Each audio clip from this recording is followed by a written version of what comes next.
선곡 세계문학의 숲 세 번째 시즌 22번째 강의 시작하겠습니다. 오늘은 정신의 탈식민화를 향한 저항이라는 제목 아래 강의를 진행하죠. 근데 제목부터 어렵습니다. 정신의 탈식민화. 사실 오늘 요 정신의 탈식민화라는 개념만 이해하면은 이 소설 읽는 게 그렇게 어렵지는 않을 겁니다. 뒤에 가서 상세하게 살펴보기로 하고요. 응국이와 싱옹호, 이 이름 얘기할 때마다 응국이하고 시옹호하고 둘이란 얘기인지 이런 얘기를 많이 하죠. 여기 와는 스와힐리어에서 소유격으로 쓰입니다. 독일어로 하면 폰이죠. 폰. 헤르베르트 폰 카라얀 할 때처럼 폰. 프랑스어로는 드. 그죠? 그 용례를 떠올리시면 될 것 같습니다. 그러니까 시옹호 집안의 응국이란 애예요. 이 케냐에 거기 스와힐리어를 쓰는데 물론 여러 부족 언어가 있지만은 그 스와힐리어 사전을 제가 찾아보니까 소유격으로 쓰인다고 합니다. 그렇게 보시면 될 것 같습니다. 이 왕은철 선생 번역을 우리가 본 적이 있어요. 존 쿠시 철의 시대 했었죠. 철의 시대 했을 때 이분 번역본을 봤었는데 이 왕은철 선생이 이쪽 아프리카 문학, 특히 영어권 아프리카 문학의 전문 번역가입니다. 피의 꽃잎들입니다. 제목은 Petals of Blood인데 이 제목이 의미하는 바가 무엇인지도 뒤에서 보겠습니다. 오늘 여러분들이 기억해야 할 핵심어는 정신의 탈식민화입니다. 이거 따라 하셔야 돼요. 정신의 탈식민화. 이거 다른 개념으로는 이렇게 마음의 탈식민화 이러는데 이게 응국이와 시옹호의 에세이 집입니다. Decolonizing the Mind입니다. 이게 마음을 탈식민화한다는 게 무엇인가? 그러니까 식민지 상태에 있는 마음으로부터 벗어난다는 얘기겠죠. 그러니까 식민지화란 무엇인지를 좀 더 구체적으로 살펴볼 필요가 있을 것 같습니다. 여기로 갑니다. 동아프리카인데요. 동아프리카 쪽에 이쪽이 케냐입니다. 여기 그 유명한 소말리아고요. 여기가 케냐고 아래쪽이 탄자니아. 여기가 그 유명한 빅토리아 호수가 있습니다. 그리고 70년대를 살아본 사람들은 아시겠지만은 그 유명한 독재자가 살았던 우간다. 박정희하고 만났던 거 기억나죠? 이 우간다가 여기 있습니다. 우리의 작가가 바로 우간다에서 대학을 다녔습니다. 우간다 국경을 접하고 있습니다. 그리고 여기 이 산맥지대가 있는 대지구대라 그럽니다. 대지구대, Great Rift라는 게 있는데 대지구대가 이렇게 쭉 통과하는 지질학적 보고이기도 합니다. 여기가 나이로비고요. 이 소설은 총 4부로 이루어져 있는데 2부가 일모르그라는 곳에서 평원을 지나서 나이로비로 가는 대여정이죠. 대여정을 다루고 있는데 바로 여기 이 나이로비가 가운데 있습니다. 수도입니다. 그리고 이쪽이 몬바사입니다. 카레가가 하역 노동자, 부두의 하역 노동자, 부두 노동자로 일할 때 갔던 곳으로 잠깐 언급이 됩니다. 이 동네입니다. 그리고 여기 조그만 성이 바로 유명한 잔지바르입니다. 많이 들어보셨죠? 탄자니아의 잔지바르. 우리 프레드 머큐리가 이쪽에서 태어났을 거예요, 아마. 우리 케냐 하면 딱 떠올리는 게 사파리와 이런 대초원이죠. 대평원입니다. 얼룩말, 코끼리 등입니다. 또는 이게 자연 풍경 아니면은 이런 모습입니다. 이 기쿠유족의 전통 댄스인데 이런 식으로 자연 풍경을 소비하거나 또는 전통적인 그 문화를 소비하는 데 익숙합니다. 그렇죠? 그러다 보니까 우리의 그 이미지도 아프리카에 대한 이미지도 그렇게 긍정적이지가 않아요. 그러니까 아프리카의 역사나 문화, 일상의 삶의 풍경에 대해서는 긍정적이지가 않습니다. 긍정적이냐 부정적이냐 라고 얘기하기는 좀 어폐가 있긴 하지만 그렇게 딱 우리에게 다가오는 그런 지역은 아닙니다. 더 이국적이죠. 워낙 이국적입니다. 풍경이나 전통을 소비하는 수준에서 머무는 경우가 많습니다. 제가 좋아하는 다큐멘터리가 EBS에서 만든 그 유명한 세계 테마기행. 그건 걸작이죠. 한가할 때면 가장 보기 좋은 게 그 세계 테마기행입니다.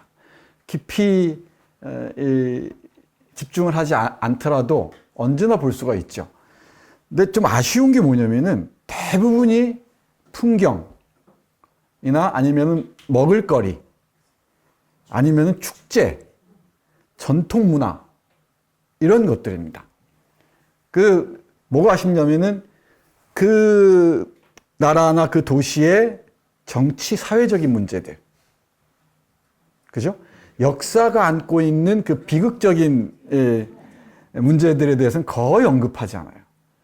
제 기억에 맞다면 저쪽 남미 할 때, 멕시코인가 어디 할 때 역사를 한번 얘기한 적이 있는데 역사의 문제에 대해서는 언급하지 않습니다. 특히 현대사에 대해서는. 고대사의 고대사 유적들은 잘 찾아보고 그러는데 현대사 얘기는 잘 안 합니다. 예민하다고 그래서 그런지 모르겠지만은 그건 중요한 부분을 빼놓는 거죠. 그러니까 터키를 얘기할 때 터키 현대 튀르키예를 얘기할 때 현대사를 얘기하지 않고서는 터키를 알 수가 없죠. 과거의 영광만 오스만 튀르크의 영광만 얘기하다 보면은 터키의 반밖에 보지 못하는 셈이 됩니다. 여기도 그렇습니다. 이 풍경이나 이런 춤이나 전통 문화만 소비하다 보면은 이 사람들이 겪어왔던 역사적 고통을 우리는 외면하거나 무시해버리는 꼴이 되어버리죠. 근데 그 문화에 익숙하기 때문에 이런 작품 읽기가 어려워요, 사실은. 어렵습니다. 낯설기도 하고요. 그러니까 문학을 통해서 역사로 향해가는 접근법이 있는데 좀 난해할 수가 있습니다. 워낙 그 사람들이 살아온 삶에 우리가 무지하기 때문이기도 합니다. 조금 더 역사를 보겠습니다. 이게 케냐 사진인데요. 이게 트라이브스죠. 부족들입니다. 부족들. 가장 많은 부족을 차지하는 게 키쿠유인데 키쿠유는 영역은 이쪽이에요. 나이로비 이쪽. 조금 좁은 범위인데 인구 밀도가 높습니다. 키쿠유족이 가장 인구 밀도가 높고 그 다음에 루야, 칼렌진 이쪽 나오죠. 캄바, 루오. 여기 다 나오는 부족들입니다. 그러니까 부족들이 아주 많아요. 다 자신들의 땅도 다르고. 근데 이게 근대적 국가 개념이 등장하면서 이렇게 국경을 직선으로 다 그어버리죠. 그래서 폭력적인 구획이라는 걸 알 수 있겠죠. 그러니까 이 사람들이 공통적으로 영위해온 게 별로 없어요. 공유하는 게. 언어도 다르지. 종족도 다르지. 종족이 완전히 다릅니다. 그러니까 문화도 다르지, 당연히. 풍속도 다르지. 근데 공통의 경험이라는 것은 하나밖에 없습니다. 뭘까요? 식민지 경험이라는 거지. 그러니까 식민지 경험이라는 건데 식민지 지배자들의 눈으로 보면은 얘들은 똑같은 애들이에요. 흑인들이죠. 그러니까 이 흑인들에 대한 흑인이라는 점이 공통적이라는 이유로 얘들 다 이렇게 또는 어떤 특정한 이해관계 때문에 딱 선을 그어버립니다. 이 아프리카 지도가 제국주의에 의해 그어진 그 직선이 얼마나 폭력적인지, 얼마나 자규적인지를 잘 보여주는데 여기 케냐도 예외가 아닙니다. 여기 뚝 짜져 나가면 이쪽에는 뭐겠어요? 붉은색 부족이겠죠. 마사이 부족이겠죠. 여기 마사이 부족 많이 들어보셨죠? 이 마사이족하고 키쿠유족은 전혀 다릅니다. 크기도 다르고요. 이 몸피도 다르고 전혀 달라 보입니다. 이렇게 뚝 잘라버리잖아요. 그러니까 여기에 조금만 이 문제가 발생하면은 부족 분쟁으로 나아갑니다. 그걸 국제정치에서도 계속 활용을 하죠. 악의적으로 활용을 합니다. 그러니까 이쪽에 분쟁이 끊이질 않아요. 식민지 지배의 그 여파가 지금까지도 지속되고 있는데 그 중에 하나가 이 부족들, 다양한 부족들을 어떻게 통합할 것인가. 근데 통합 불가능하죠. 이 식민지가 낳은 가장 큰 문제 중에 하나입니다. 아프리카를 바라볼 때. 1895년부터 영국의 식민지 지배가 시작됩니다. 그 전에 이미 15세기 말 무렵에 포르투갈도 오고요. 또 아랍의 영향권에 있었습니다. 그러다가 19세기 말에 영국이 식민지 지배를 합니다. 그리고 1952년에 저 유명한 마우마우 단이라 그러죠. 우리로 얘기하자면은 게릴라 또는 빨치산 정도로 이해하시면 될 것 같습니다. 근데 이걸 케냐 토지 자유군이라고 부르는데, 토지와 자유, 우리에게 조상을 모실 수 있고 우리의 삶의 터전을 유지할 수 있도록 토지를 달라는 거지. 그러니까 토지를 다 빼앗아 가버리니까. 그리고 이 토지와 자유를 위한 그 군대라는 뜻인데, 이 마우마우에 의한 대봉기가 벌어집니다. 그래서 우리 저자 응국이와 시용호의 집안, 이 외가 쪽으로 외삼촌이 마우마우 단이었다 그래요. 혹독한 시련을 겪는다고 합니다. 영국 그 당국 군에 의해서. 그리고 이복형인가요? 이복형도 이 마우마우와 관련이 있었다고 합니다. 아마 이것 떠올리시면 될 것 같아요. 윤흥길의 소설 중에 장마가 있죠. 장마를 보면은 외삼촌하고 침삼촌이 한쪽은 경찰이고 한쪽은 빨치산이고 그렇죠. 둘 사이에서 외할머니하고 친할머니하고 막 싸우고 이러잖아요. 이 마지막에는 자꾸 헷갈리는데 외할머니, 친할머니인지, 두 할머니 중에 한 할머니가 구렁이한테 그 나무로 올라가는 구렁이한테 비는 장면들이 있죠. 그걸 떠올리시면 이렇게 어렵지가 않을 것 같습니다. 대봉기가 일어나는데 이때를 약 8년, 9년간에 걸친 기간을 비상사태 시기라고 합니다. 이 소설의 플래시백으로 계속 그 소환되는 시기이기도 합니다. 이때 뭐 10,000명 이상이 학살당하고요. 10만 명 정도 구금당하고 살상당하고, 그리고 또 150명 가까이가 수용당하고 어마어마한 폭력이 자행된다고 합니다. 근데 찰스 황태자가 방문을 해서 사과를 하느니 마느니 했다고 하죠. 이 영국 제국주의가 저지른 죄상은 일일이 헤아릴 수가 없을 정도입니다. 특히 아프리카 이쪽에서는 말할 것도 없죠. 그리고 63년 12월 12일 영국으로부터 독립을 합니다. 그리고 이 사람이 중요한데, 음제, 음이나 응은 앞에 n이 오면 응부터 발음을 하고요. m이 오면은 이라고 발음합니다. 예? 음제 조모 케냐타라는 사람이 있는데, 이 사람이 케냐 건국의 아버지라고 합니다. 그리고 마우마우단의 창살자 중에 한 사람이에요. 근데 나중에 마우마우단의 전설적인 영웅은 뒤에서 동상과 함께 초상을 보기로 하겠습니다. 우리 소설에 자주 언급되는 인물입니다.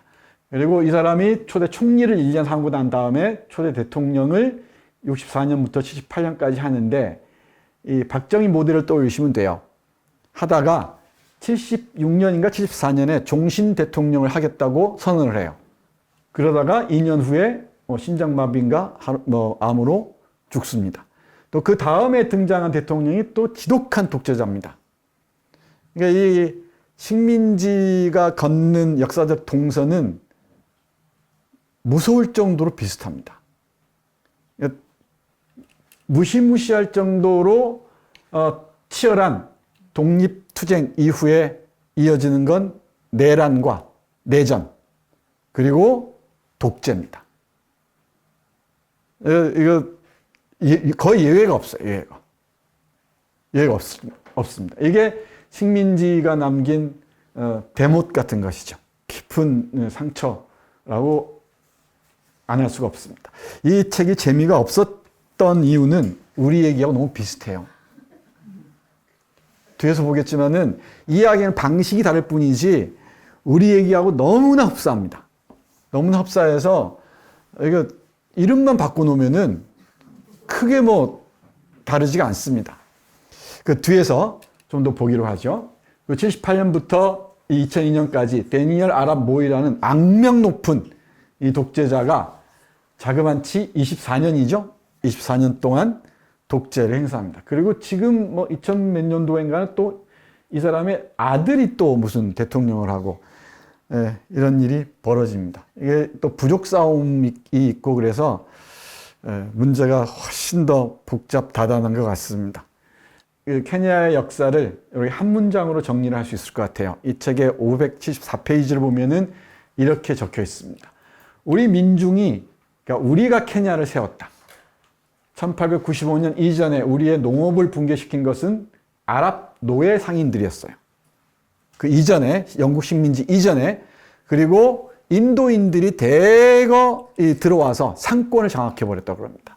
그러니까 인도인과 중구인들이 어디 가면은 상권을 장악하는 데는 규제였던 모양이에요. 그리고 1895년 이후에는 유럽 식민주의자들이었어요. 주로 영국이고, 이 소설에는 독일인도 나오죠. 독일인들이 여기에 그 자원들을 찾아서 오는 거죠. 자원이 저주가 되는 나라입니다, 이것도. 처음에는 우리의 땅을 훔쳤고, 그 다음에는 우리의 노동을 훔쳤어요. 그 다음에는 세금을 통해 우리의 자본을 훔쳤어요. 우리는 케냐를 세웠어요. 그런데 우리가 땀으로 세운 케냐에서 우리가 받은 것은 무엇인가요? 이 질문입니다. 근데 이 소설은 조금 있다가 응국이와 시옹호의 커리어를 보면서 얘기하겠지만은 독립 이후를 다룬 소설입니다. 나머지 이 응국이의 소설의 초기 중기 작품들은 독립 이전이거든요. 독립 이전의 상황들인데 이 피해 꽃잎들은 독립 이후 신생 케냐 공화국을 배경으로 해서 계속되는 식민지라는 점에 초점을 맞춥니다. 그 다음 보겠습니다.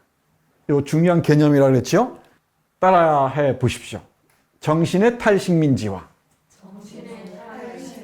네, 이것만 외우시면은 오늘 강의는 안 들으셔도 됩니다. 지금부터 편하게 주무셔도 됩니다. 여기 마음의 탈식민지화라는 책에서 인용해 보면은 이렇습니다. 식민지를 지배하는 이념적인 그 틀이 있겠죠? 이론적 틀이 있겠죠? 식민주의는 군사적 정복과 그에 따른 정치적 독재를 통해 부의 사회적 생산에 대한 통제를 강제한다. 말 어려운데, 그러니까 식민주의는 군사적으로 정복하죠. 그 다음에 정치적인 독재를 통해서 이 정치 핵심이 뭡니까? 부의 분배잖아요. 부의 분배. 부를 어떻게 분배할 것인가가 정치 핵심이에요. 그 정치 공동체의 전체 부를 어떤 방향으로 흐르게 할 것인가가 정치 핵심입니다. 어떤 정치 세력은 부자들을 위한 정책을 펼치고 어떤 정치 세력들은 그 사회적으로 어려운 사람들을 위한 정책을 펼치죠. 또 어떤 정치 세력들은 젊은이를 위한 정책을 대대적으로 펼칠 수가 있죠. 그 싸움입니다. 사회적 부를, 총부를 누가 더 많이 끌어올 것인가를 둘러싼 싸움들입니다.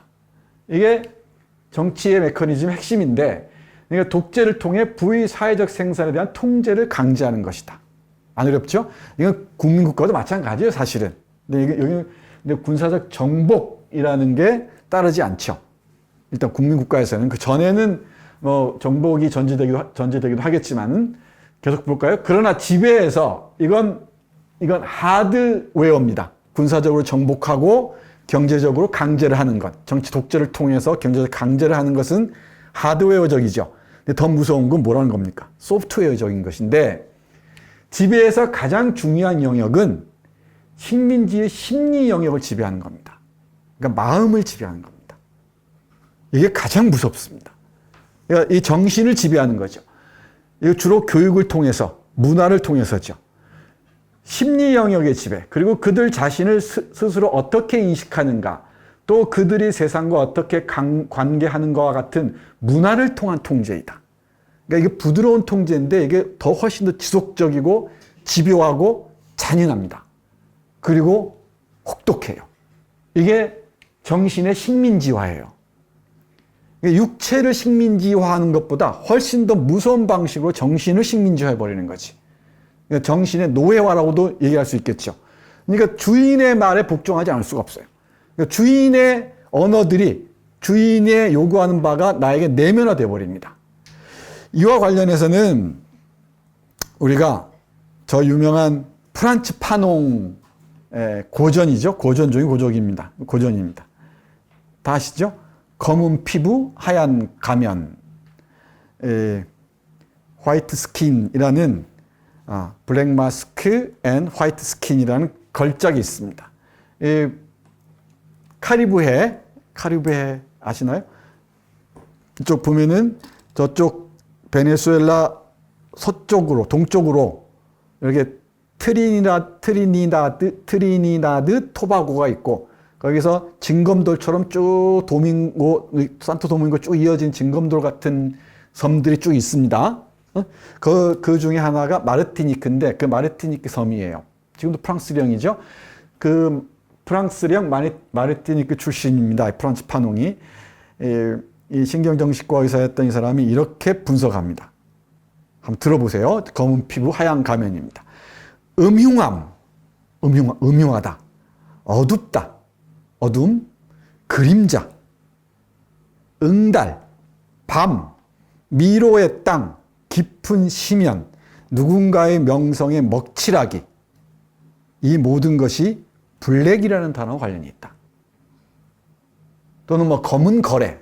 다 부정적인 이 어휘들은 대부분 검다는 말과 어울립니다.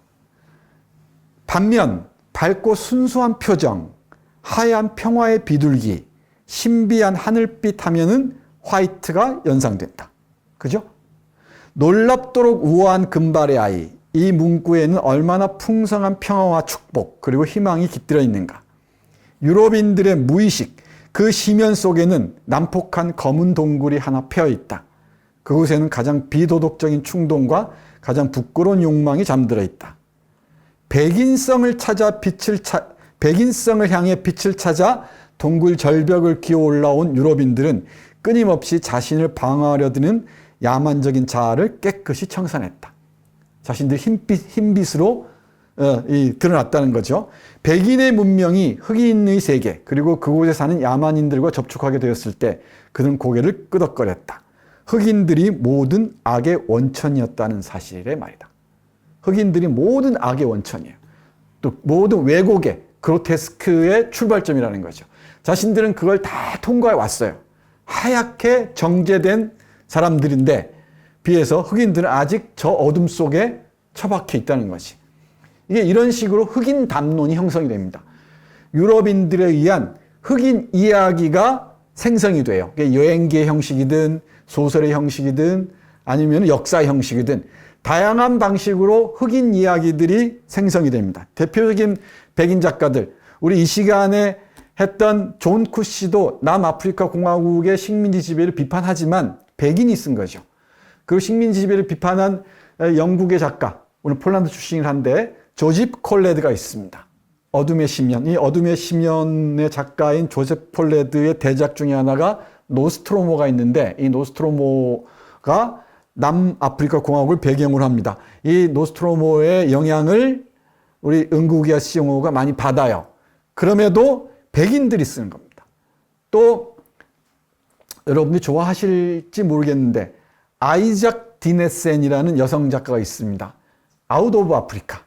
이 바베트의 만찬으로 잘 알려져 있는데 이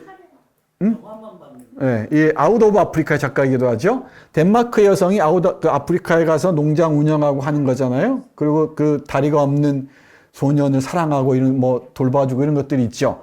근데 백인들이 쓰는 외부자의 시선으로 백인을 얘기하는 것과 내부자로서 백인을 보는 건 전혀 다르죠. 근데 이런 양심적이고 상식적인 작가들은 그나마 이 흑인들을 향해서 동정적인 시선을 건네죠. 그리고 제국주의에 대해서 비판적인 입장을 취하긴 합니다. 그럼에도 흑인들이 보는 흑인들 형상하고는 다르겠죠. 여기에 대해서 이제 흑인이 흑인을 얘기할 수 있어야 된다라고 전면에 나선 작가가 바로 케냐의 응구기와 시용호하고 저쪽 서아프리카의 나이지리아의 아체베라는 사람입니다. 치누아 아체베라는 사람입니다. 아체베도 나중에 한번 하긴 할 겁니다. 이 응구기하고 치누아 아체베와 응구기와 시용호는 아프리카 영어권 문학 할 때마다 언급이 됩니다. 뒤에서 잠깐 얘기를 할 겁니다. 이 얘기는. 그래서 이 파농은 급기야 무슨 얘기를 하냐면은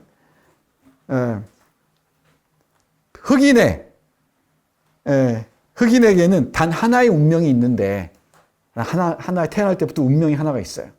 그 운명은 피할 수 없는 거지. 그건 백인이라는 거야. 그러니까 이 백인이라는 이 타자를 전제하지 않고서는 자기 자신을 정립시킬 수 없다는 거지. 그러니까 내가 얼마나 백인성에 도달했는가로 자신의 인간됨을 측정하는 그 비극적인 상황에 처해 있다는 거죠. 그러니까 흑인들은 백인이라는 운명과 마주치지 않을래야 않을 수가 없다는 겁니다.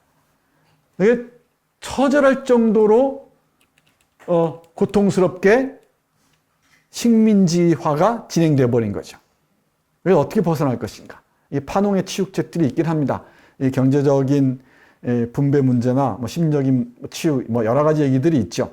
그 중에 하나가 이야기하기입니다. 이야기하고 표현하기죠. 이 이야기하기, 우리 심리치료 중에 자기 이야기하기 또는 그림으로 표현하기 이런 것들이 많잖아요. 또 놀이하기 이런 것들이. 그러니까 이런 소설을 통해서 또는 시를 통해서 원래 소인카나하는 걸출한 시인들도 있고 작가들도 있습니다. 그 자기를 표현함으로써 흑인성, 이 흑인성을 네그리뚜이드라고 합니다. 흑인다움, 흑인성의 회복 이러는데 프랑스어로 네그리뚜이드라고 하는데 이 얘기는 멀리 안 갈게요. 이 얘기하다 보면 끝도 없습니다. 이 흑인성을 어떻게 확보할 것인가라는 고민이 곳곳에서 있어 왔는데 이게 만만치 않은 과제인 것 같습니다. 여기에서 이 문화를 통해서 우리의 정신을 통제해요. 문화 중에서 가장 중요한 게 뭘 것 같습니까? 언어를 통해서. 이 언어를 통해서 이제 우리를 의식화하고 지배해버립니다. 이쪽은, 이쪽 작가들, 그러니까 조금 전에 얘기했던 나이지리아의 치누아 아체베하고 케냐의 응구기와 시용호가 아프리카 동서를 대표하는 이 작가들인데 둘 다 영어권 작가들이에요. 근데 치누아 아체베 쪽은 언어 기능론의 관점에 서서 뭐라고 얘기하냐면은 그냥 영어를 빌려서 우리를 표현하면 되지 않느냐. 그 많은 부족어들을 어떻게 다 표현하느냐라고 얘기를 합니다. 그리고 응구기와 시용호도 피의 꽃잎들까지는 영어로 써요. 영어로 씁니다. 자신의 언어인 기쿠요로 쓴 것은 이 다음 작품.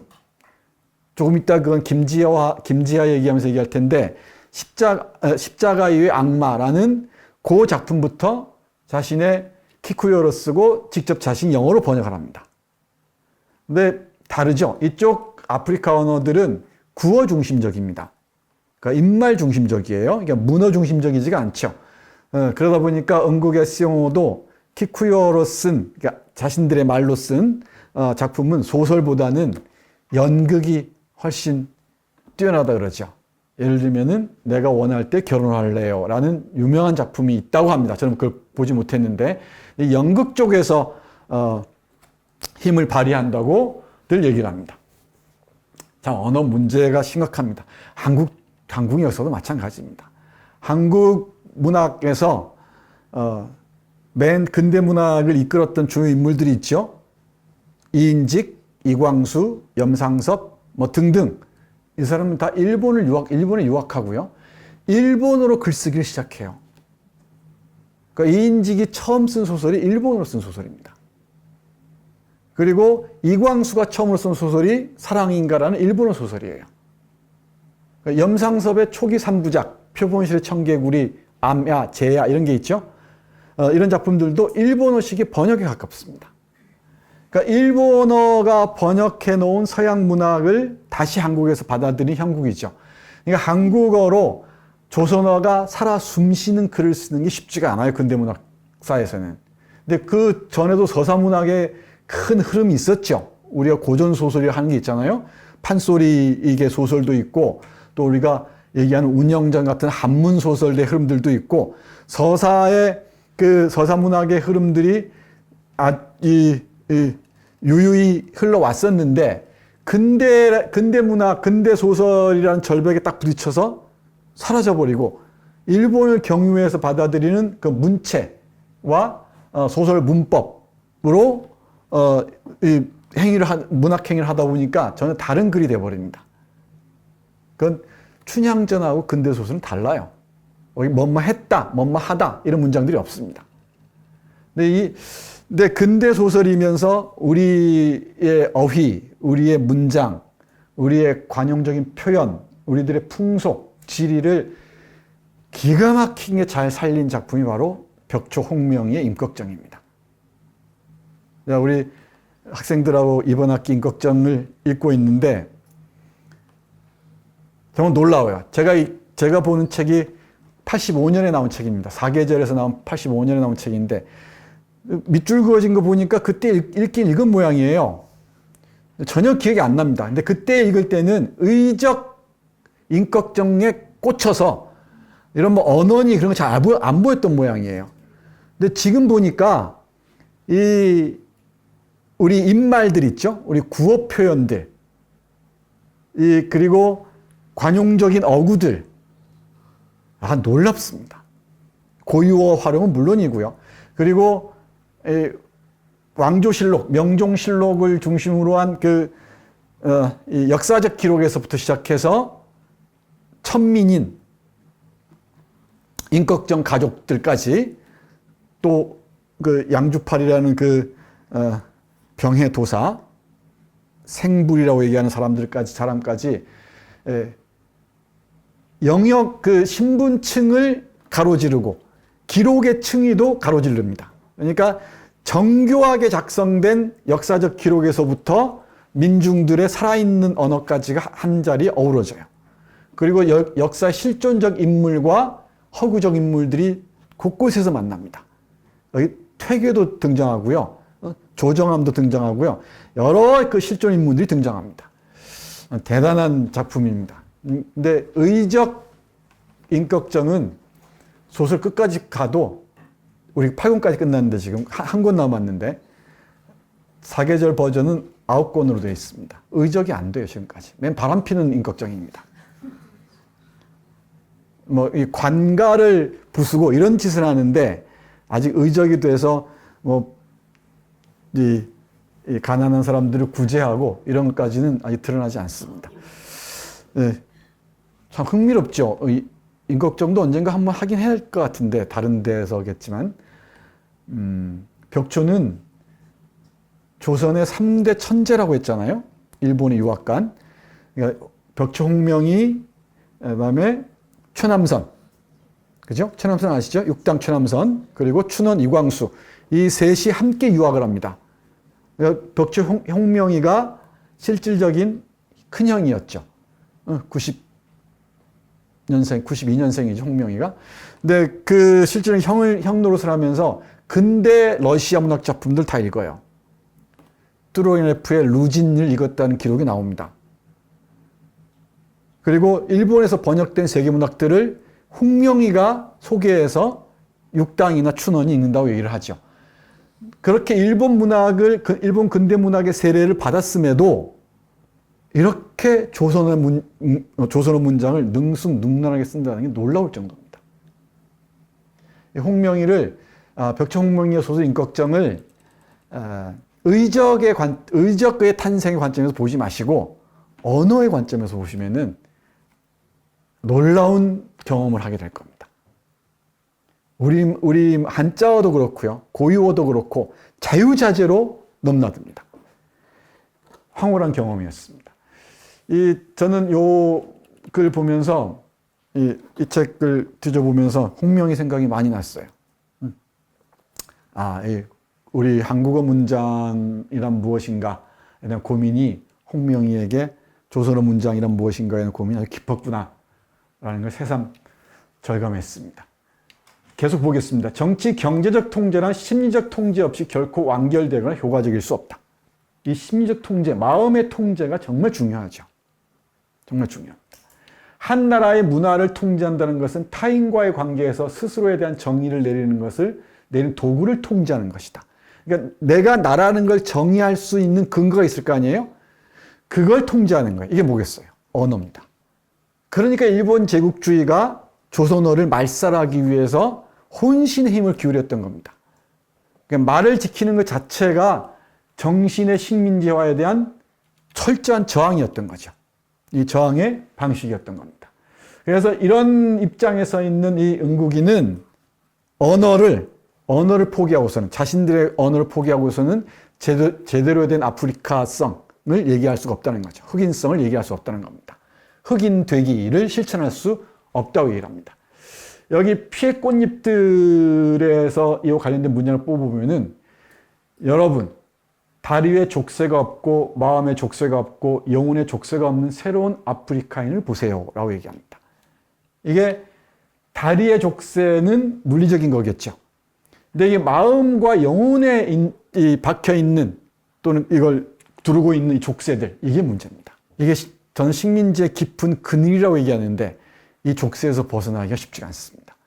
이거 대못보다 뽑기가 더 어려울 거예요, 아마. 지금 한국 같은 경우도 제국주의로 독립된 지 지금 80년이죠. 내년이면 80주년이죠? 그죠? 80년, 100년 가까이 되는데도 이렇게 뿌리 깊지 않습니까? 그리고 이게 변주되면서 강대국에 대한 노예의식, 굴종의식으로 바로 전환돼 버려요. 이게 어떤 식으로 우리에게는 이 식민지가 전개되냐면은, 아프리카보다 더 기형적인 방식으로 진행되는 것 같습니다. 그러니까 우리는 제국주의 식민지 지배를 받았음에도 불구하고 우리는 식민지인으로 자신들을 상대할 능력을 상실해 버린 것 같아요.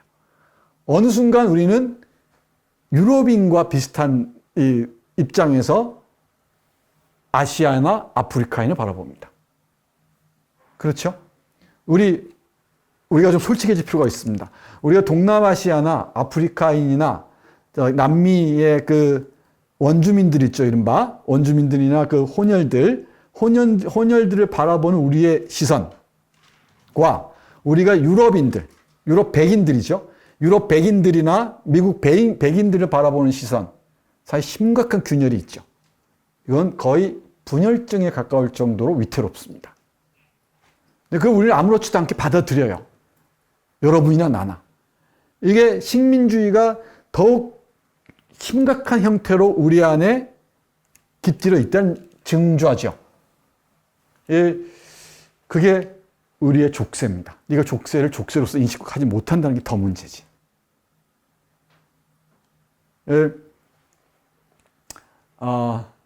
이 아프리카 소설 읽다 보면은 놀랍게도 한국의 상황들을 떠올리지 않을 수가 없어요.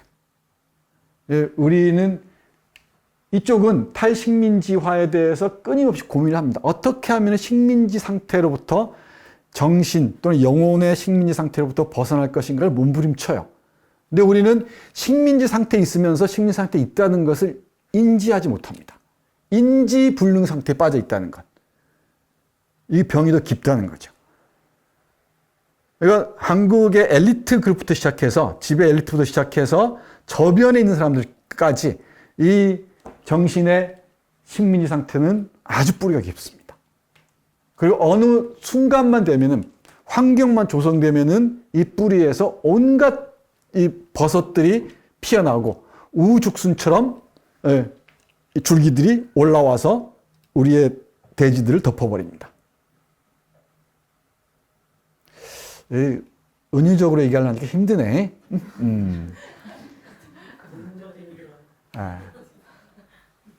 쉽지가 않습니다. 그러면 이 응국이가 이런 정신의 탈식민지화를 정면에 내세우고 자기 소설에서 수행하고자 하는 게 무엇인가 문제겠죠. 첫 번째는 아프리카인들의 얘기를 아프리카인들의 목소리로 얘기하자는 거예요. 그리고 그 사람들의 풍속들, 그 사람들의 삶의 행적들, 역사들, 저항의 이야기들, 신화들, 뭐 음식 물론이고 이걸 다 얘기해보자는 거죠. 그래서 우리 아프리카인 다움을, 그 아이덴티티를 한번 찾아보자는 겁니다. 이게 소설의 힘이기도 하죠. 일련의 소설들, 예를 들면은 첫 소설이 울지마 아이야, 그 다음에 색강. 제가 색강은 못 읽어봤습니다. 이건 아직 번역이 안 된 것 같은데 어디 있는지 모르죠. 울지마 아이야와 색강이 초기 작품입니다. 초기 작품은 마우마우단의 투쟁 이야기입니다. 투쟁에 연루된 가족들의 이야기들인데 이게 자신의 그 정기적인 사실과 연결이 되어 있고요. 이것도 우리가 이해하기 너무 쉬워요. 이른바 우리 빨치산 소설들 있죠. 태백산맥으로 집대성된 수많은 빨치산 소설들 있잖아요. 그 읽으면 그거하고 똑같습니다. 그리고 여기서도 그런 얘기가 나오잖아요.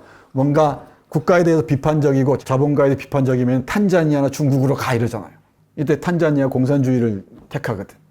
그리고 한톨의 미랄이 대표작으로 손꼽힙니다. 제가 고민을 했어요. 한톨의 미랄을 할까 피해 꽃잎들을 할까. 근데 이건 독립되기 전이고 피해 꽃잎들이 독립된 후의 소설이어서 계속되는 식민지 또는 지속되는 식민지에 포커스를 맞추고 싶었어요. 그러니까 식민지가 제국주의의 실질적인 지배 상태뿐만 아니라 실질적인 지배 상태에서 벗어난 후에도 어떤 방식으로 식민 상태가 이어지는지 그 점에 초점을 맞추고 싶었습니다. 그러니까 정치적, 경제적으로 식민지에서 벗어난 사람들이 제국주의자들과 결탁을 해요. 식민지 상태 때는 저항했던 사람들이 독립하고 난 다음에는 그 식민지인들과 결탁합니다. 물론 원주민 지주들이 있죠. 그 얘기는 인물들 얘기하면서 얘기할 텐데 우리로 얘기하면 친일 지주들 있잖아요. 여기는 친영 지주들이겠지. 친영 지주들이 있게 하지만은 상황이 아주 아이러니합니다. 자신이 저항했던 자들과 닮아가고 싶어 한다는 이 역설이 독립 이후에 계속됩니다. 그 점에 초점을 맞춰서 보고 싶었고, 이게 한국 문학하고 그대로 포개집니다. 그대로 포개집니다. 한국에서 탈식민지화를 향한 문학적 저항에서 빛나는 성취를 보여준 사람이 최인훈입니다. 최인훈만큼 치열하게 식민지로부터 어떻게 벗어날 것인가를 고민한 작가가 드물 정도입니다. 사실은. 우리는 빨치산 소설을 주로 얘기하는데 그거가 좀 다른 영역이죠. 1차적으로 광장도 그렇고요. 특히 총독의 소리. 많은 작품들이 그렇습니다. 많은 작품들이 식민지로부터 어떻게 벗어날 것인가를 고민을 많이 하죠. 피해 꽃잎들이 1977년에 발표하고요. 이 이후부터 이제 키쿠이오로 소설을 씁니다. 이게 한톨의 미랄과 피해 꽃잎들 중기 소설이라고 합니다. 이때는 조셉 콜라드의 영향을 많이 받았다고 합니다. 그리고 피해 꽃잎들 꼼꼼히 읽으셨는지 모르겠는데 카레가하고 완자하고 사랑을 나누는 장면이 있어요. 짧게. 또 그런 부분만 집중적으로 읽는 사람들이 있긴 있지. 근데 저는 딱 그 페이지 보면서 바로 떠오르는 게 D.H. 로렌스였습니다. 그러니까 아니나 다를까 관련 연구들을 찾아보니까 은국이와 스용호가 D.H. 로렌스의 영향을 아주 강하게 받습니다.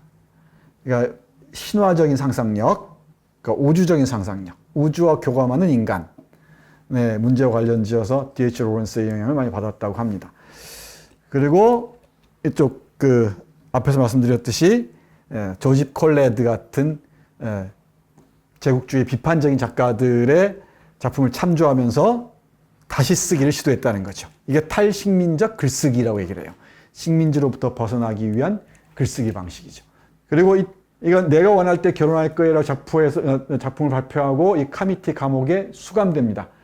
수감 약 1년이 채 못 되는데 수감 기간 동안 화장지 위에다가 쓴 소설이 십자가 위의 악마입니다.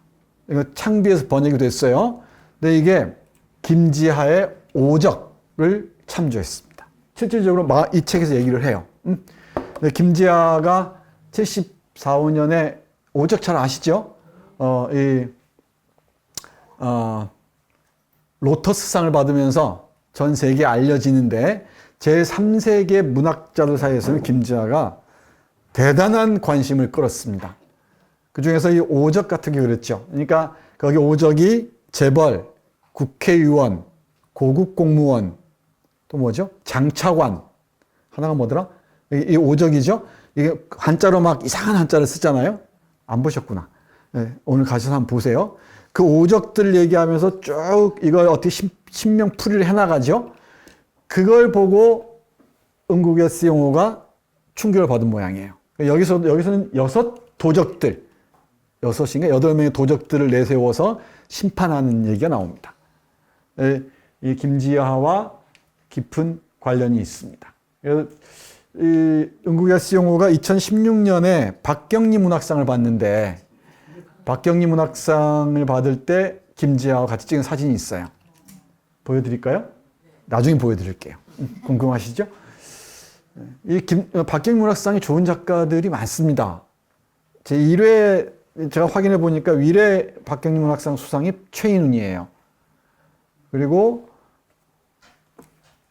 실비 제르맹 올해 박경리 문학상을 받은 사람이 실비 제르맹인데, 제가 우리 딸을 통해서 안 작가입니다. 실비 제르맹 소설 잘 씁니다. 그러니까 이 박경리 문학상 심사위원들이 상당히 수준이 있죠. 상당히 수준이 있습니다. 그리고 울리츠카야인가 이 사람도 이거 받았을 거야 아마. 중요한 작가들이 많이 받습니다. 그 상의 권위가 있죠. 박경리 문학상을 받은 작가들은 믿을만한 것 같아요. 믿을만한 것 같습니다. 그리고 이 긴 기간 동안 망명생활을 합니다. 이게 문제죠. 그러니까 자기 내부에서 글을 쓰는 것과 망명하는 건 좀 다르죠. 그래서 좀 심리적으로 이완이 됐는지 소설은 별로 못 쓰고요. 요 정도, 마티가리 정도만 얘기를 하고, 그 다음에 동화 비슷한 걸 씁니다. 그리고 이제 강연문, 연설문, 이런 걸 주로 냅니다. 그래서 중요한 작품은 요 6개쯤 될 것 같아요. 5개인가요? 울지마 아이야, 색강. 그 중에서도 한톨의 미알, 피의 꽃잎들, 십자가의 악마의 3편이 응국의 영호의 핵심입니다. 이 3권 다 번역이 되어 있으니까 보지는 마시고, 저런 책이 있구나 정도만 알고 계시면 좋겠습니다. 근데 십자가의 악마는 재밌어요. 재밌습니다. 그래서 오적하고 함께 읽으면 더 재밌습니다. 이게 비슷한 시기잖아요. 70년대 비슷한 시기입니다. 그리고 86년에 정신의 탈식민지화라는 에세이집을 출간합니다. 그리고 자전적 저서 통역사의 집에서 출간했다고 합니다. 아직 세상을 떠나지 않았습니다. 아직 살아있는 것으로 보입니다. 최근 그 구글링을 해봐도 아직 사망 소식은 없습니다. 이 사람입니다. 이게 요 모습이 그 키쿠유족의 전형적인 모습 같아요. 이 마사이족하고는 완전히 다릅니다. 키가 크고요, 마사이족은.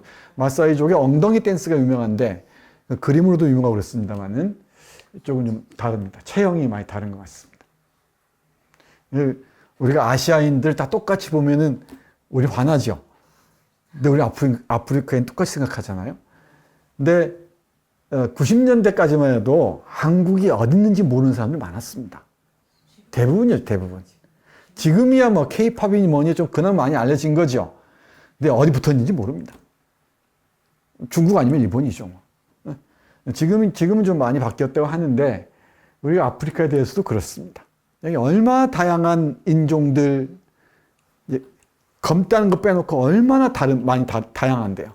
이걸 다 우리는 하나로 퉁쳐버리죠. 이게 야만적이죠. 개요 보겠습니다. 어떤 그 표지 디자인을 고를까 고민하다가 이걸로 골랐습니다. 꽃잎이 있죠. 그리고 이건 여성처럼 보이죠. 헤어스타일 봐서는 완자처럼 보입니다. 근데 이 인물이 참 재밌습니다. 핵심적인 인물은 무니라, 카레가, 압둘라, 완자 4명이에요. 4명이고 조지프는 이 보조적인 인물처럼 보이는데, 이 목소리가 이 4사람이 자기 목소리를 할당하자면은, 배치하자면은, 누가 많다고 할 정도로 거의 비슷하게 이 분량이 할애됩니다. 이게 무슨 얘기예요? 특정한 주인공이 없다는 얘기죠. 그러니까 문이라를 주인공이라 할 수도 있어요. 문이라가 주인공일 때 훨씬 소설이 재밌습니다. 이 문이라는 지주 아들이거든. 그리고 독실한 성공의 장로인가요? 성공에서 장로라 그러나? 그 사람의 아들이에요. 철저한 친영 지주죠. 종교적으로나 경제적으로 영국에 철저히 예속되어 있는 지주의 아들인데, 그 형제들은 다 영국 유학 가고 어쩌고 해서 잘 먹고 잘 삽니다. 유일하게 얘만 학교에서 고등학교 다니면서 파업하고, 우리에게 동맹 휴학 이런 거죠. 여기서 어찌 쫓겨나서 초등학교 교사하고 있습니다. 일모륙으로 와서. 나중에는 광신도가 됐다고 얘기하는데 종교의 그 핵심, 마테오 복음에 나오는 그 핵심을 찍어가면서 카레가를 구원해야 된다라고 얘기하면서 완자의 그 매음구리주 일종의 요정을 불태워버리죠. 이 방화 사건을 일으킨 범인이기도 합니다. 이 마지막에 얘기하겠습니다만은 이 문이라가 범인이라고 밝혀지는 순간 사람들이 많이 당황합니다. 그리고 이 카레가는 이 사람도 중요한 인물이고요. 카레가는 젊은 사람이죠. 젊은 사람인데 문이라의 제자죠. 제자입니다. 이건 교사인데 쫓겨나서 나중에 문이라하고 싸우다가 쫓겨나서 노동운동가가 됩니다. 근데 카레가의 집안이 중요해요. 카레가의 집안이 형이 누구죠? 응딩구리라고 해서 마오마오입니다. 마오마오족이고 이 응딩구리가 바로 이 문이라의 아버지의 귀를 잘라요. 이해가죠? 그러니까 마오마오족이니까 마오마오 단이니까 게릴라들이 우리가 친일 지주들 습격하듯이 그걸 떠올리시면 될 것 같아요. 이럴 때 식민지 경험한 게 참 슬프다고 해야 되나. 이해가 짝짝 오죠? 그러니까 친일 지주들 습격해서 공격하는 걸 떠올리시면 될 것 같아요. 그죠? 그래서 귀를 자릅니다. 응딩구리가 문이라의 아버지의 귀를 잘라버렸어요. 그러니까 응딩구리 집안에서는 문이라의 집안에서는 응딩구리 집안이 철천지 왼수겠죠. 근데 응딩구리의 엄마가 누구라고요? 이 집의 소장농입니다. 그렇죠? 그러니까 지주와 소장농의 관계죠. 근데 여기 이게 정말 많은 얘기들이 촘촘히 꽂혀 있어요. 그걸 찾아내야 되는데 이 카레가가 누굴 사랑해? 문이라의 여동생을 사랑하잖아요. 그죠? 맞죠? 그러니까 저 뒤에서 드러나는데 다 이 소장농의 아들이 지주의 딸을 사랑합니다. 근데 나중에 알고 보니까 자기 애인의 형이 아버지를 공격해 귀를 잘랐다는 걸 알게 되죠. 이 사랑에 좌절한 나머지 이 여동생 무카미가 절벽에 떨어져서 자살하죠. 근데 요것만 해도 얼마나 많은 얘기가 여기 있습니까? 또 여기서는 또 문이라하고 카레하고 완자하고도 삼각관계 형성이 되죠. 여기에 또 심각한 그 심리적 갈등이 놓여 있습니다. 그러다가 이 사람이 학교를 나와서 이 케냐 전역을 또 돌면서 노동운동을 체험하죠. 노동운동가가 됩니다. 그래서 체게바라, 마오, 그리고 마르크스를 존경하는 노동운동가가 돼요. 이게 바로 작가 응국이와 시영호의 사상을 대변하는 인물로 보입니다. 그리고 압둘라인데 이 압둘라는 다리가 없는 인물과 당나귀로 딱 눈앞에 그려지죠. 이 외다리가 된 다리가 하나 없는 이유는 마우마우당과 관련이 있죠. 그리고 카레가의 형인 응딩구리의 동지. 그죠? 응딩구리의 동지입니다. 그리고 이 사람은 그 원주민들, 그러니까 아프리카인의 그 신화와의 접속 능력을 잘 보여준 사람이기도 하죠. 새총으로 기관총과 대결하는 이런 사람이기도 합니다. 이 새총으로 그 영양인가를 잡는 장면 있잖아요. 우리 임꺽정의 배돌서기 같은 인물입니다. 그 다음, 이 완자라는 인물이 중요하죠. 이 완자는 이쪽 라인들하고 연결하는 역할을 해요. 직접적으로 연결하는. 이 완자의 집안이 좀 복잡하죠. 그죠? 집안이 아버지 쪽은 친형 쪽, 친제국주의적이에요. 우리는 백인에게 배워야 한다. 어떻게든 돈을 벌어야 한다. 유명한 문장이 있죠. 이 백인들이 가르치는 대로 배워야 한다는 쪽이고, 엄마 쪽은 여기에 더 비판적이에요. 왜냐하면 엄마 쪽에 뭐라고 해야 되나? 엄마 쪽에 형부인가요? 형부인가? 누군가가 이쪽 마우마우와 관련되어 있습니다. 그죠? 그러니까 이게 다 마우마우라는 조직과 어떻게 관계되느냐는 문제예요. 근데 그런 상황에서, 그리고 또 완자의 사촌 언니 있었잖아요. 사촌 언니도 이 남편이 이 가정폭력을 일상적으로 행사를 하죠. 행사를 하는데 그 이유도 자기 친정 쪽이 마우마우와 관련되어 있다는 것 때문입니다. 그러니까 이것도 너무 쉬워요. 우리 경험에 비춰서 보자면은. 우리 사돈의 육촌이 빨치산 운동을 했다. 그러면 어떻게 연결될지 보십시오. 이건 아주 쉽습니다. 다 여기 이 관계의 저변을 흐르는 것은 다 보세요. 다. 마우마우와 직간접적으로 관련이 되어 있죠. 그렇죠? 그러니까 비상사태 시기에 얼마나 고통을 겪었는지를 다 보여주는 사례들입니다. 이 네 명이 주 인물들이에요. 이 왕자는 키메리아라는 사람에게 철저하게 배신당하죠. 그리고 아이를 버리죠. 자기가 낳은 아이를 버립니다. 그럼 마지막 장면에, 다 안 읽어서 모르시겠지만은, 마지막 장면에 조금 다이가 됩니다. 이 압둘라하고 사이에 아이를 가진 것으로 서술이 되고 있어요. 그렇죠? 고개를 흔쾌하게 끄덕이지 않는 사람들은 거기까지 안 가본 사람입니다. 그래서 이게 미래의 희망처럼 보이기도 합니다만은, 이런 인물입니다. 그리고 여러 이 사람들이 문이라, 카레가, 압둘라 이 사람들은 다 일모르그에서 보자면은 외부인들이에요. 그죠? 완자만 자기 할머니가 있는 곳이죠. 아버지의 고향이죠. 누구? 응야 키뉴아의 할머니. 이게 우리에게 가장 필요한 인물이죠. 지혜로운 어른. 그죠? 지혜로운 어른입니다. 그리고 구전 전설을 온몸으로 구현하고 있습니다. 그리고 케냐의 역사의 리듬을 몸으로 보여주고 이야기로 들려주는 그 인물이 바로 응야 키뉴아입니다. 나중에 술 얘기하면서 좀 더 세세하게 보도록 하죠. 아주 훌륭한 캐릭터입니다. 중요한 캐릭터입니다. 마을의 중심적인 역할을 하죠. 응야 키뉴아 할머니가. 그리고 인권 변호사가 있습니다. 이 가뭄과 역병 때문에 일모르그 사람들이 견딜 수 없게 되자 국회의원인 요 녀석한테 응대리를 찾아가죠. 찾아가는 그 여정이 있습니다. 2부죠, 2부. 찾아가서 나이로비로 가서 만나는 장면이 있죠. 그때 이 사람들을 대표단을 구해준 사람이 바로 인권 변호사입니다. 이름은 안 나옵니다. 이 사람이 정치가로 변신했다가 나중에는 급진적인 개혁을 요구하다가 살해당하죠. 어떤 인물을 떠올리게 하기도 합니다. 이 인권 변호사가 등장합니다. 이 인물들이 긍정적인 지점에 놓여 있죠. 축에. 그런데 이 문이라, 카레가, 압둘라, 완자가 누구를 주인공이라 할 수 없을 정도로 뭐랄까요? 공평하게 이 자신의 이야기를 할당받고 있어요. 그러니까 완자를 주인공으로 봐도 이 소설은 재밌습니다. 그렇죠? 이 완자가 마지막에 음지고 추이 키메라 이 셋을 다 끌어들여서 한 자리에 죽이는 기획을 하죠. 실행은 문이라고 하지만. 그리고 이 완자가 키메리아가 다 연결되죠. 이 키메리아가 철저한 배신자잖아요. 이 배신자 그룹들입니다. 음지고, 추이, 키메리아들.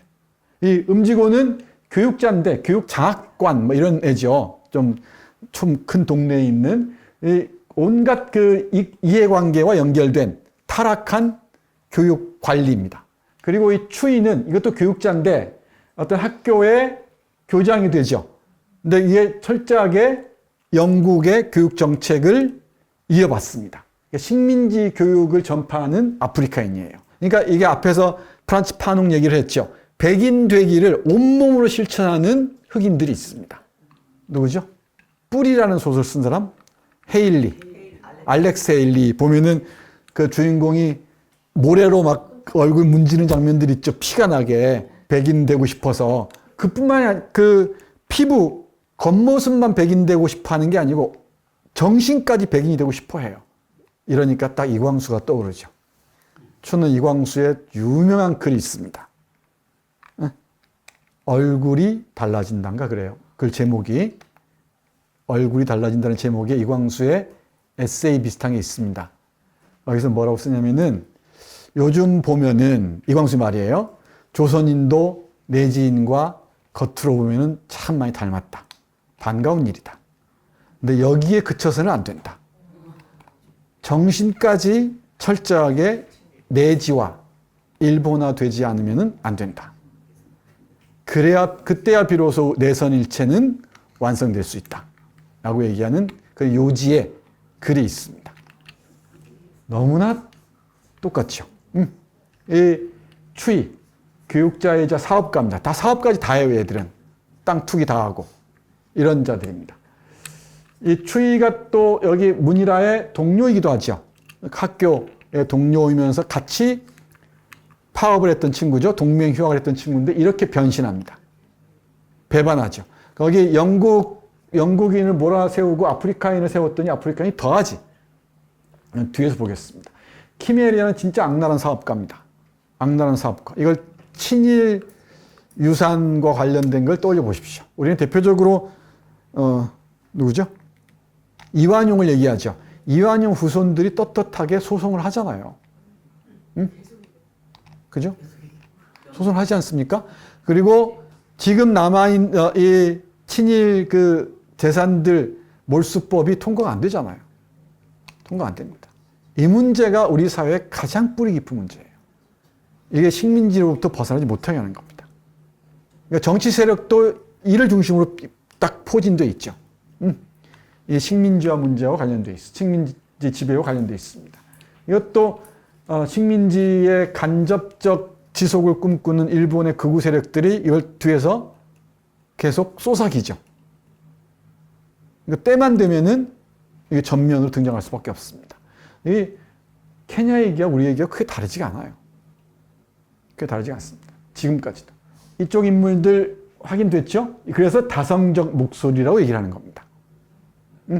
한 특정한 초점 인물이 있는 게 아니고 이 4명의 인물들의 목소리들이 고루 할당돼 있어요.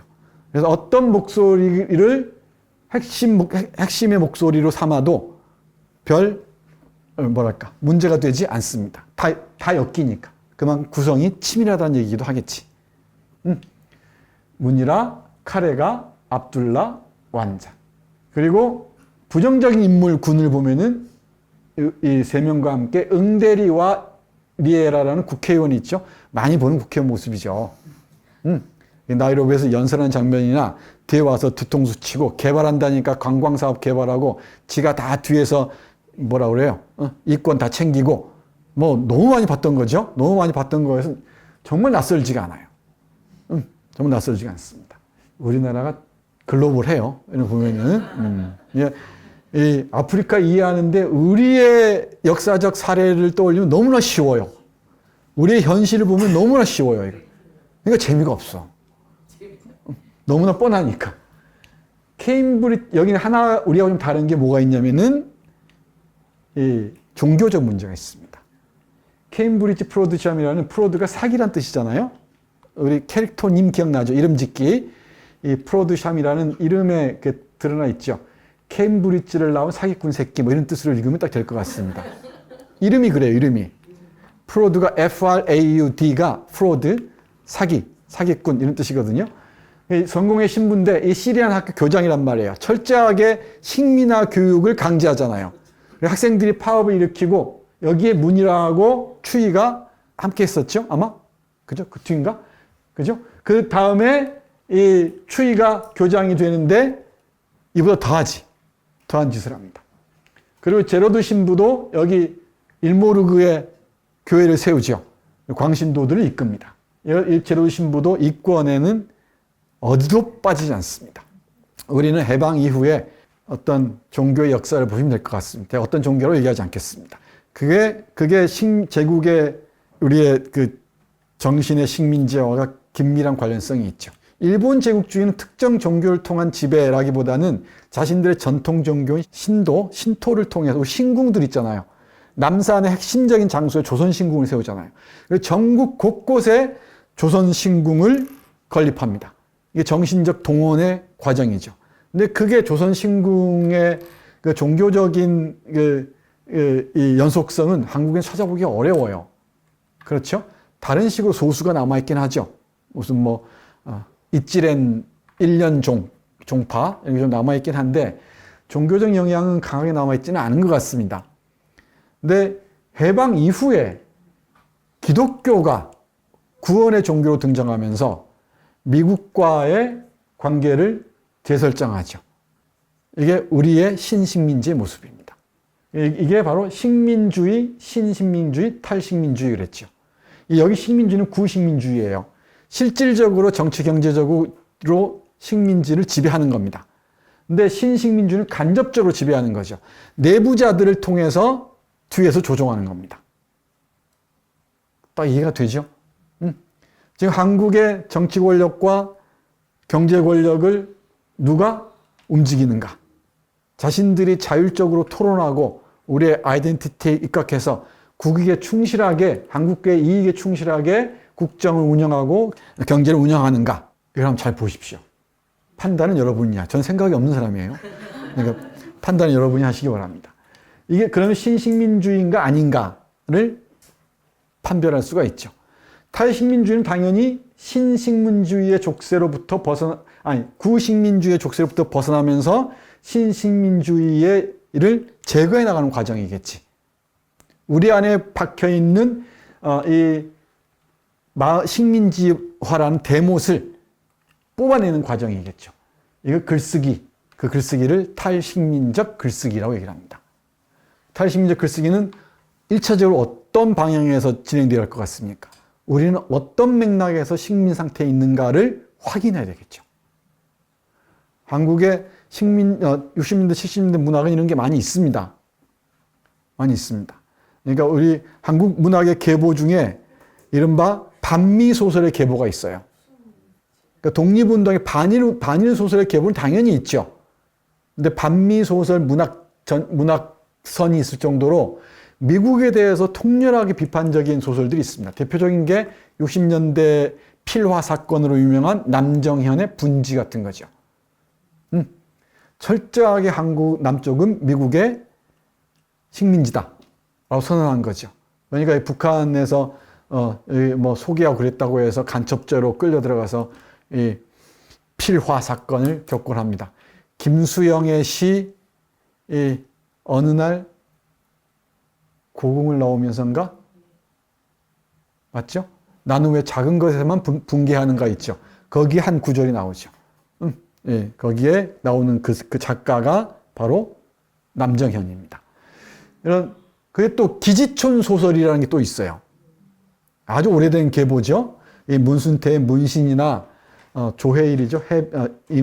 해벽이나 이런 기지촌을 무대로 한 또는 기지촌을 배경으로 한 공간적 배경으로 한 또는 기지촌 경험을 한 여성들을 모델로 한 아주 많은 소설들이 있습니다.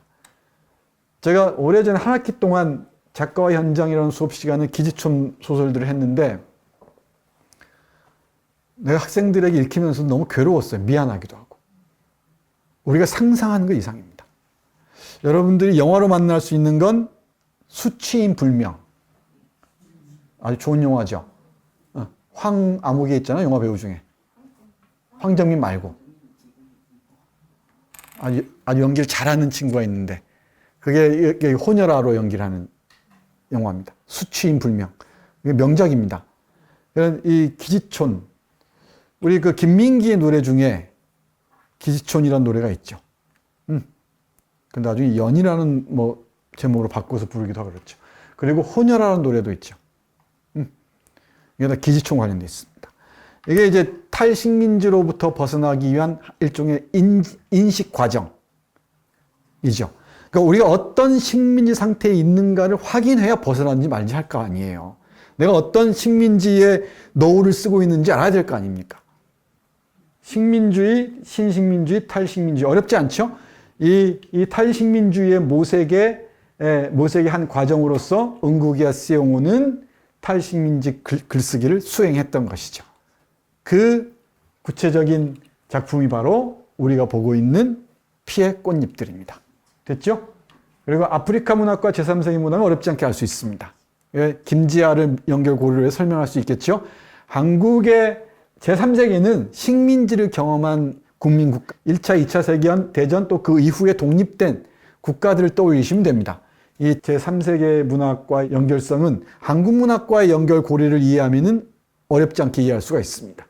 그래서 멀리 있지만 아프리카를 보면 우리가 선명하게 보입니다.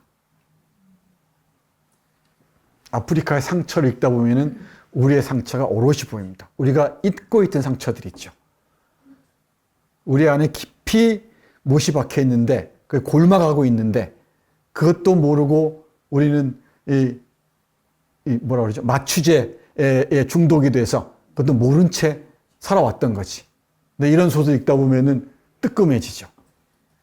갑자기 그 바뀌었던 못이 나를 괴롭히기 시작하고, 여기 아프리카를 경유해서 우리를 다시 들여다보게 됩니다. 여기 배경은 60년대, 70년대 독립 이후가 과거고 12년 후죠. 12년 후가 현재입니다. 그래서 1부와 4부가 지금 현재예요. 지금 방화 사건이 있고 범죄의 재구성이라고 그랬죠. 방화 사건이 벌어집니다. 방화 사건이 있고 이 4명이 잡혀가죠. 완자는 잡혀가지 않는다. 병원에 있죠. 3명이 잡혀가서 여기 고트브리 경감이 취조하는 장면이죠. 진술서 쓰는 게 앞뒤 1부와 4부에 배치되어 있습니다. 그 과정에서 과거를 플래시백을 통해서 보여주는 거죠.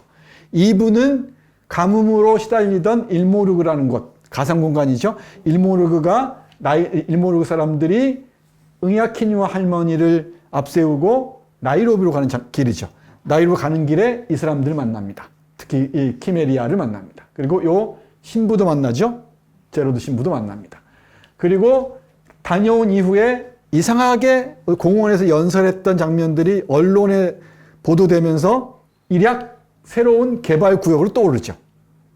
개발구역으로 떠오릅니다. 이게 언론의 그 센세이셔널리즘도 몇 페이지 안 되지만은 적실하게 볼 수 있습니다. 여기 배경은 여기가 중심입니다. 이곳으로 이 사람들은 치유하기 위해서 왔었어요. 이 외부자들이. 근데 결국 여기서 갈등하면서 또 함께 싸우는 길로 나아가죠. 일모르그는 케냐의 축소판으로 보시면 될 것 같아요. 케냐의 전통이 숨쉬고 있던 땅이 어떻게 신식민지 상황에서 유럽의 자본을 등에 업은 흑인들이 검은 백인들이죠. 우리가 검은 머리 백인 한국 이름만 쓰잖아요. 검은 머리 미국 이름 말인가? 뭐라 쓰더라? 검은 머리 외국인 이러나? 검은 머리 외국인 이런 말 쓰잖아요. 그것처럼 검은 피부의 백인들. 말 되나? 형용 모순이죠. 검은 피부의 백인들이 뒤에서 앞장서고 뒤에서 백인들이 자본이나 이 모든 것들을 조종하고 있는 그 뉴 일모르그를 얘기합니다. 여기 아프리카 횡단 도로 얘기 같은 건 대단히 흥미롭죠. 그 부분만 봐도 아주 흥미진진하게 분석할 수 있을 것 같습니다. 다 됐네. 요 사람 빼먹었다. 고트브리 경감. 자기 직무에 충실한 것처럼 보이죠. 영혼 없는 경찰 공무원의 대표적인 사례입니다. 권력 있는 자에게 다 충실해요. 그게 다 옳고 걔들이. 식민지 정권에는 그 정권에 충실하게 봉사하고 또 여기 지배 정권에는 신식민지 정권에는 또 신식민지 정권에 충실하게 봉사하는 거지. 이것도 예외가 아니네. 그렇죠? 우리 최인훈 얘기한 김에 광장 얘기한 김에 한번 떠올려 보세요. 우리 임영준이 아버지가 월북하잖아요. 기억이 안 납니까? 안 읽으셨습니까? 예, 월북해서 대남 방송한단 말이에요. 그 이후로 임영준이 24살 먹은 철학과 대학생 임영준이 경찰서에 불려가요. 아버지가 월북했으니까 서울에 있던 임영준이 불려갑니다. 그 경찰서에서 형사들이 주고받는 장면들.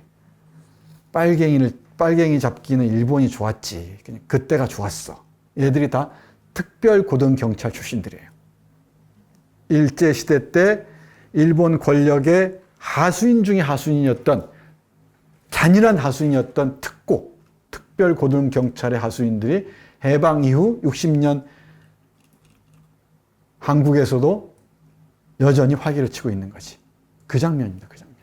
고트브리 경감 잔인하죠. 잔인한 고문들을 일삼잖아요. 데리고 가. 무시무시합니다. 노덕술부터 떠올리시면 될 것 같아요. 참 이해하기가 편합니다. 좀 씁쓸하죠? 네, 씁쓸합니다. 저 먼 나라에게 어찌 이렇게 이해가 잘 갈까? 당혹스럽습니다. 여기까지 개요까지 해서 1부를 마치겠습니다. 전체 윤곽들 다 잡혔죠? 마음의 탈식민지화부터 시작해서 다성적 목소리까지 전체가 틀을 한번 잡아봤습니다. 잠시 후에 2부 시작하겠습니다.